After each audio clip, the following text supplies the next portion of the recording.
Pandas DataFrames provide several flexible means of indexing into subsets of our data. Let's start by importing pandas. We then read in a small data frame of sales data. The simplest indexing style uses square brackets, just as we would use to index Python lists and NumPy arrays. For example, in the code shown here, we select with left bracket, column label, right bracket first, followed by left bracket, row label, right bracket.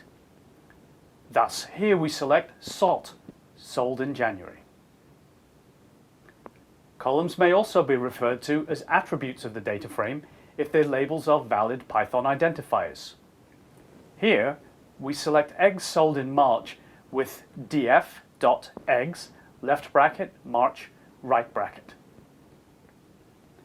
A more efficient and more programmatically reusable way of accessing data in a data frame is by using accessors.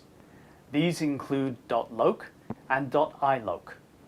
The difference between the .loc and .iloc accessors is that the former accesses using labels and the latter using index positions.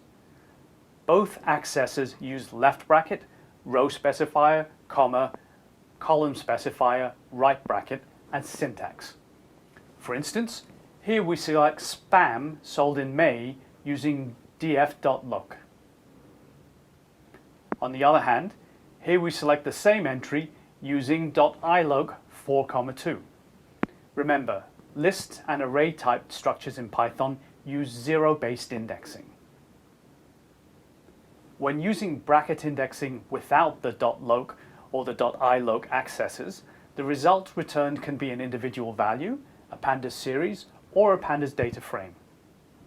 To ensure the return value is a data frame, use a nested list within square brackets. As an example, this call uses a list of column labels, salt and eggs, to subselect a data frame with those two columns only.